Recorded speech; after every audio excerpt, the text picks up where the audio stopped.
প্রায় ৭,৯০,০০০ কোটি টাকার বাজেট উপস্থাপন, ঘাটতি ২ লাখ কোটি টাকার বেশি। দাম বাড়ছে সাবান, শ্যাম্পু, মোবাইল, ইলেকট্রনিক্স সহ বেশ কিছু পণ্যের। কমছে চিনি, অপরিশোধিত তেল সহ কয়েকটি জিনিসের। খাদ্যবান্ধব কর্মসূচির মেয়াদ আগামী অর্থবছরে ৬ মাসে উন্নীত করার প্রস্তাব করছি।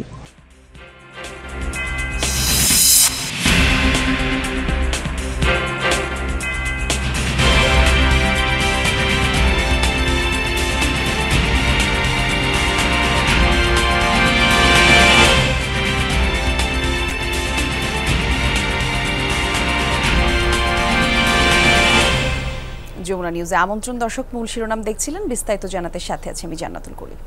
আগামী অর্থবছরের জন্য ৭,৮৯,৯৯৯ কোটি টাকার বাজেট উপস্থাপন করলেন অর্থ উপদেষ্টা সালেউদ্দিন আহমেদ। এটি চলতি অর্থ বছরের ঘোষিত বাজেটের চেয়ে ৭,০০০ কোটি টাকা কম হলেও সংশোধিত বাজেটের তুলনায় ৪৬,০০০ কোটি টাকা বেশি। এর আগে প্রধান উপদেষ্টা ডক্টর মোহাম্মদ ইউনূসের সভাপতিত্বে উপদেষ্টা পরিষদের বিশেষ সভায় ২০২৫-২৬ অর্থ বছরের বাজেট প্রস্তাবনা অনুমোদন দেওয়া হয়। উন্নয়ন ব্যয় অর্থাৎ এডিপি চূড়ান্ত হয়েছে ২,৩০,০০০ কোটি টাকা, যা চলতি অর্থ বছরের চেয়ে কম। এনবিআরকে ৫,১৮,০০০ কোটি টাকার রাজস্ব আহরণের লক্ষ্যমাত্রা দিচ্ছেন ডক্টর সালেউদ্দিন আহমেদ। এনবিআর এবং কর বহির্ভূত রাজস্ব আহরণের লক্ষ্য ধরা হয়েছে ৪৬,০০০ কোটি টাকা। ২০২৫-২৬ অর্থ বছরের বাজেট ঘাটতি ধরা হচ্ছে ২,২৬,০০০ কোটি টাকা। ব্যাংক খাতের পাশাপাশি দেশি বিদেশি উৎস থেকে ঋণ নিয়ে এই ঘাটতি পূরণ করবে অন্তর্বর্তী সরকার। কর ব্যবস্থায় আনা হচ্ছে বড় পরিবর্তন। ২০২৬-২৭ অর্থ বছর থেকে কিছুটা বাড়বে ব্যক্তির করমুক্ত আয়সীমা। এক্ষেত্রে নিবন্ধিত জুলাই যোদ্ধারা পাবেন আরও বেশি ছাড়। বাড়তে পারে ইলেকট্রনিক্স যন্ত্র, মোবাইল ফোন সেট এবং সাবান, শ্যাম্পু, ফ্রিজ, এয়ার কন্ডিশনারের দাম। কমতে পারে অপরিশোধিত তেল, চিনি, টায়ার, টিউব, ব্রেক শু, বাস এবং মাইক্রোবাসের দাম।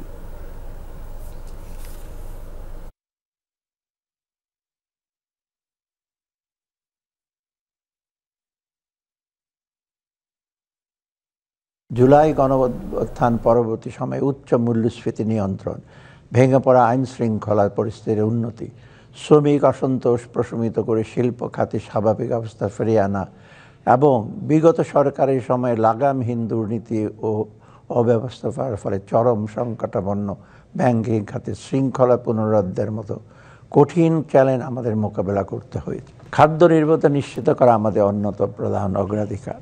মূল্যস্ফীতির সাথে এই লড়াইয়ের ফলে আমাদের জিডিপি প্রবৃদ্ধির অন্যান্য বছরের তুলনায় কিছুটা কম হতে পারে। বিদ্যমান উচ্চ মূল্যস্ফীতির প্রেক্ষাপটে নীতিগতভাবে আমরা বিদ্যুতের মূল্য আপাতত না বাড়ানোর সিদ্ধান্ত নিয়েছি।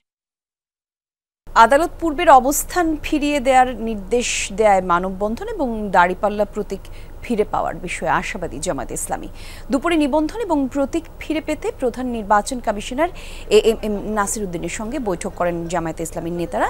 দলের সহকারী সেক্রেটারি জেনারেল ও সাবেক এমপি AHM হামিদুর রহমান আজদের নেতৃত্বে ৬ সদস্যের প্রতিনিধি দল বৈঠকে অংশ নেন। গতকাল জামায়াতের নিবন্ধন অবৈধ ঘোষণা করে ২০১৩ সালের হাইকোর্টের দেয়া রায়কে বাতিল করেন সুপ্রিম কোর্টের আপিল বিভাগ। এতে দলের নিবন্ধন ফিরে পাওয়ার পথ সুগম হয়। গতকাল সন্ধ্যায় আপিল বিভাগের আদেশের কপি পৌঁছায় এসিতে।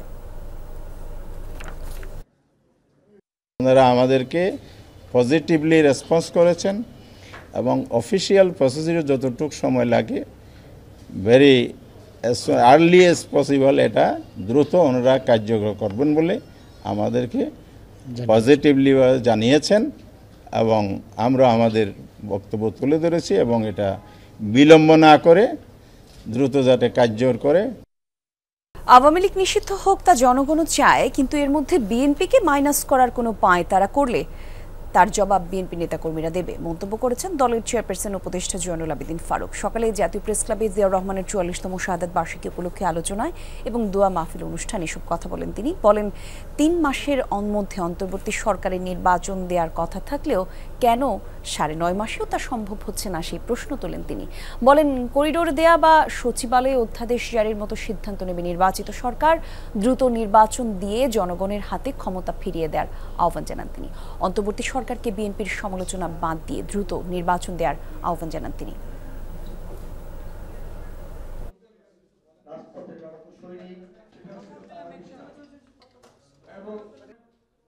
আজকে অনেক বক্তা রয়েছেন, আমার সাধারণ সম্পাদক গোলমারি উপজেলা গ্রামগঞ্জে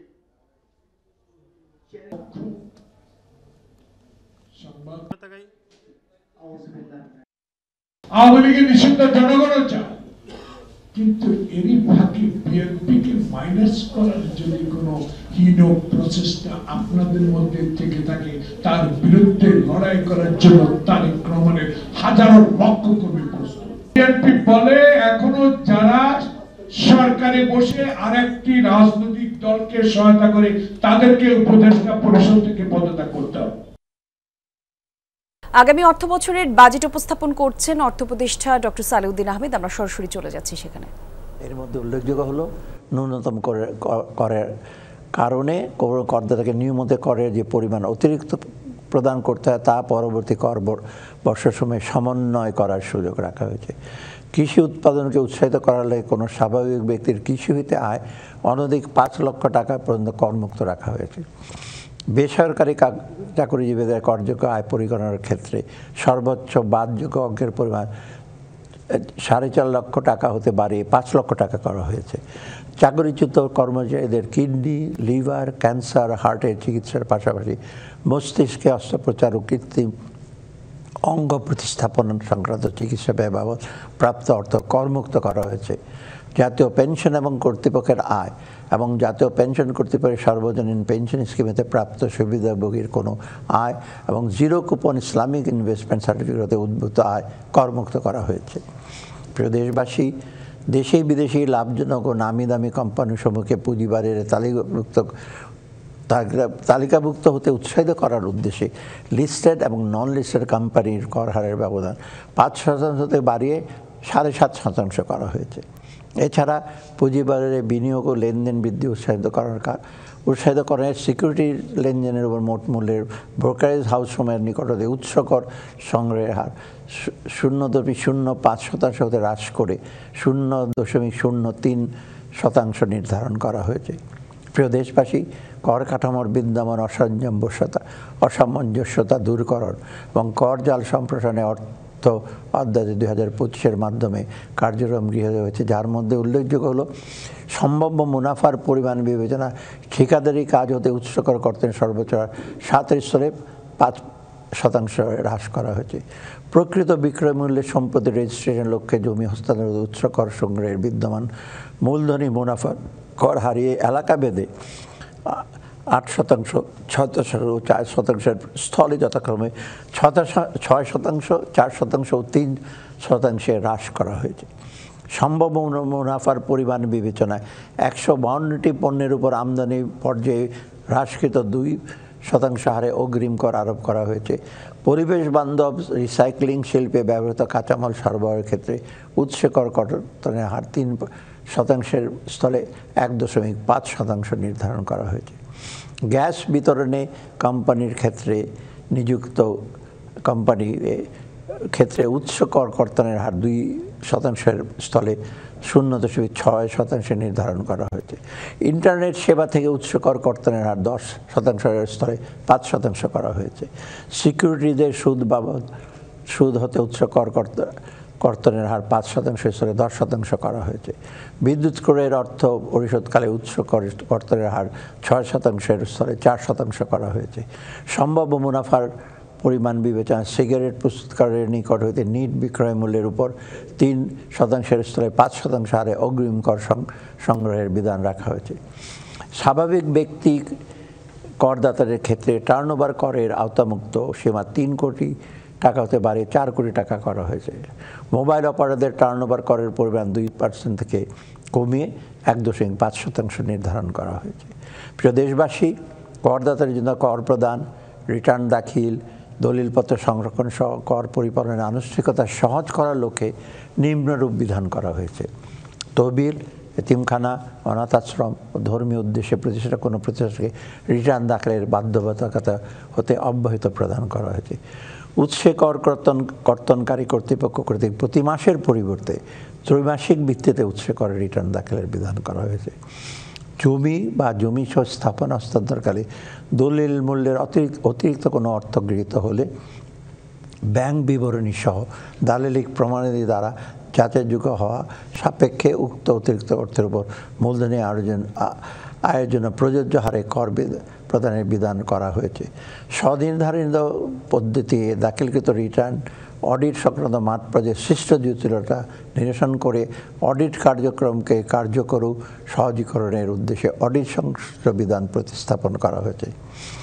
বিদ্যমান 45টি সেবা গ্রহণের ক্ষেত্রে রিটার্ন দাখিলের প্রমাণ উপস্থাপনের বাধ্যবাধকতা শিথিল করে ক্রেডিট কার্ড সহ 12টি সেবা গ্রহণের ক্ষেত্রে কেবলমাত্র TIN সার্টিফিকেট দাখিলের বিধান করা হয়েছে।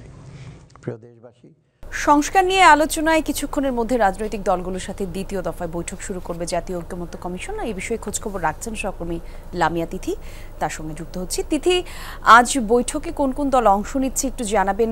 এর আগে সংবাদেও জানতে চাইছিলাম বিএনপির পক্ষ থেকে নেতৃত্ব দেবে কে, সে বিষয়ে জানতে পেরেছেন কিনা। একই সাথে নতুন কোনো তথ্য থাকলেও এই প্রসঙ্গে আমাদের একটু জানাবেন। কলি, যেমনটা জানেন যে রাজনৈতিক দল মূলত জাতীয় ঐকমত্য কমিশনের সাথে কিন্তু দ্বিতীয় দফার যে সংলাপ শুরু সেটিরই কিন্তু আজকে আনুষ্ঠানিক উদ্বোধন করবেন অন্তর্বর্তী সরকার প্রধান ডক্টর মোহাম্মদ ইউনূস। তারই কিন্তু এই যেই আজকের যে বৈঠকটা রয়েছে সর্বদলীয় বৈঠক, এখানে কিন্তু মোট 30টি রাজনৈতিক দল এখানে উপস্থিত থাকবে। এই 30টি দলের মধ্যে কিন্তু বিএনপির নেতৃত্ব দিচ্ছেন সালেউদ্দিন আহমেদ। এছাড়াও কিন্তু এনসিপির পক্ষ থেকে এনসিপির যে আহ্বায়ক নাহিদ ইসলাম, আক্তার হোসেন সহ সারওয়ার তুষারও উপস্থিত রয়েছে। এছাড়া জামায়াতে ইসলামী ছাড়াও হচ্ছে চরমোনাই এবং গণ অধিকার পরিষদ সহ বিভিন্ন রাজনৈতিক দলের যেই 30টি রাজনৈতিক দল রয়েছে তার মধ্যে বলতে গেলে 25টি রাজনৈতিক দলের এখন পর্যন্ত কর্মকর্তা মুখপাত্র প্রতিনিধিরা কিন্তু উপস্থিত হয়েছে। আরেকটু যদি জানিয়ে রাখি যে এইটি কিন্তু 4:30টার সময় প্রধান উপদেষ্টা এই ফরেন সার্ভিস একাডেমিতে আসার কথা রয়েছে। পাশাপাশি কিন্তু এখানে যেই বিষয়গুলো রয়েছে সেই বিষয়গুলো যেই ঐকমত্য কমিশনের গত প্রথম সেশনের যেই বৈঠকে একমত হতে পারেনি সেই বিষয়গুলো নিয়েই কিন্তু এই দ্বিতীয় সেশনে বৈঠক হবে এবং এই যেই বৈঠকে একমত হবেন 166টির মধ্যে যেই কয়টি বাকি রয়েছে সেই 166টির মধ্যে যেগুলোতে একমত হবেন এই ঐকমত্য কমিশন থেকেই কিন্তু জাতীয় সনদের যে প্রক্রিয়াটা রয়েছে সেটি কিন্তু সম্পন্ন হবে বলেই এমনটা প্রত্যাশা করছেন জাতীয় ঐকমত্য কমিশনের পক্ষ থেকে। জি, খুব ধন্যবাদ তিথি। আগামী অর্থ বছরের বাজেট উপস্থাপন করছেন অর্থ উপদেষ্টা ডক্টর সালেউদ্দিন আহমেদ। আমরা আবারও যাচ্ছি তার বক্তব্যে। 110টি পণ্যের আমদানি শুল্ক সম্পূর্ণ প্রত্যাহার, 65টি পণ্যের আমদানি শুল্ক হ্রাস, 9টি পণ্যের সম্পর্ক শুল্ক সম্পূর্ণভাবে প্রত্যাহার এবং 442টি পণ্যের সম্পর্ক শুল্ক হ্রাস করার প্রস্তাব করা হয়েছে। ট্যারিফ ও ন্যূনতম মূল্য যৌক্তিকরণ। প্রদেশবাসী, বর্তমানে বলবৎ ন্যূনতম ট্যারিফ মূল্য পর্যায়ক্রমে প্রত্যাহার করার অংশ হিসাবে বিদ্যমান সকল ট্যারিফ মূল্য প্রত্যাহারের প্রস্তাব করা হয়েছে। একই সাথে 84টি পণ্যের ন্যূনতম মূল্য প্রত্যাহার এবং 63টি পণ্যের ন্যূনতম মূল্য বৃদ্ধি করে শুল্ক মূল্য যৌক্তিক করার প্রস্তাব করা হয়েছে। নিত্য প্রয়োজনীয় পণ্যের অত্যাবশ্যক পণ্যের শুল্ক হ্রাস, শুল্ক কর হ্রাস। প্রিয় দেশবাসী, পেট্রোলিয়াম জাতীয় পণ্যের উপর মূল্য স্থিতিশীল রাখার লক্ষ্যে অপরিশোধিত এবং পরিশোধিত উভয় ধরনের পেট্রোলিয়াম আমদানিতে শুল্ক কর হ্রাস করা এবং সকল পণ্যের ট্যারিফ মূল্য প্রত্যাহারের প্রস্তাব করা হয়েছে। এছাড়া পরিশোধিত চিনির আমদানি শুল্ক হ্রাসের প্রস্তাব করা হয়েছে। শিল্প খাতে সহায়তা এবং ন্যায়সঙ্গত প্রতিরক্ষণ প্রদান। শিল্প খাতে প্রণোদনার অংশ হিসাবে বিভিন্ন পণ্য উৎপাদনের জন্য প্রয়োজনীয় কাঁচামাল আমদানিতে বিদ্যমান শুল্ক হার হ্রাস করার প্রস্তাব করা হয়েছে। স্থানীয় শিল্পের প্রতিরক্ষণের জন্য chlorinated paraffin wax, sealed battery, polyester staple fibre, battery separator, লিফটের যন্ত্রাংশ এবং LED বাতির যন্ত্রাংশ কতিপয় পণ্যের আমদানি শুল্ক বৃদ্ধির প্রস্তাব করা হয়েছে। ঈদুল আজহার বাকি আর মাত্র কয়েকদিন, এরই মধ্যে জমে উঠছে দেশের বিভিন্ন স্থানে পশুর হাটগুলো। হাটে এবার পর্যাপ্ত গরু সরবরাহ রয়েছে, তবে দাম নিয়ে মিশ্র প্রতিক্রিয়া আছে ক্রেতা বিক্রেতাদের মধ্যে। বরাবরের মতো এবারও ছোট এবং মাঝারি আকারের গরুর চাহিদাই বেশি। বিক্রেতারা জানাচ্ছেন ঘুরে ঘুরে দেখছেন ও ক্রেতারা, তবে কাঙ্ক্ষিত বেচাকেনা শুরু হয়নি এখনও। কেউ কেউ পছন্দ করলেও দাম নিয়ে কিছুটা অস্বস্তির অভিযোগ করেছেন ক্রেতারা। প্রায় প্রতিটি পশুর হাটেই প্রস্তুত ভেটেরিনারি চিকিৎসক, আছে প্রয়োজনীয় পরামর্শ এবং তদারকির দায়িত্ব পালনের জন্য স্থানীয় প্রাণী সম্পদের কর্মকর্তারাও।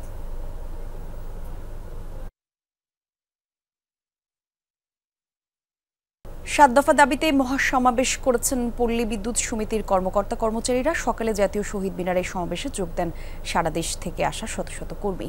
পল্লী বিদ্যুতায়ন বোর্ডের চেয়ারম্যানের পদত্যাগ, অভিন্ন নীতি প্রণয়ন এবং ফ্যাসিস্ট আমলে মিথ্যা মামলার শিকার কর্মীদের মামলা প্রত্যাহার সহ 7 দফা দাবি তাদের।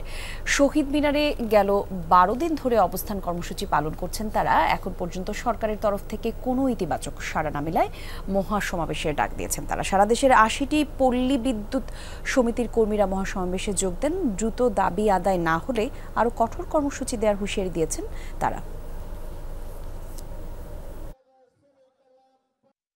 আমরা যেভাবে যে সার্ভিস কোড চাকরি করি, ওনারা তাদের প্রেসক্রাইব করা একটা সার্ভিস কোড, তারা যে সার্ভিস কোডটা দিয়েছে তাদের নিজের ইচ্ছা মতো, তাদের জরুরি বিভাগ, তাদের কোনো জরুরি বিভাগ না। আমরা সারা দিন রাত 24 ঘন্টা আমাদের সার্ভিস করে থাকি এবং তাদের উপর আবার তারা যে কোনো ধরনের সবকিছু আমাদের উপর বর্তায়। প্রধান উপদেষ্টা যে শান্তিতে নোবেল পুরস্কার পেয়েছে, তিনি আমাদের শান্তিপূর্ণ অবস্থান কর্মসূচির জন্য আমাদের যৌক্তিক দাবিগুলো মেনে নেবে। আমরা আশা করি আমাদের দাবি সরকার আজকের যে জনসমাবেশ বিবেচনা করে আমাদের দাবিগুলো মেনে নেবেন।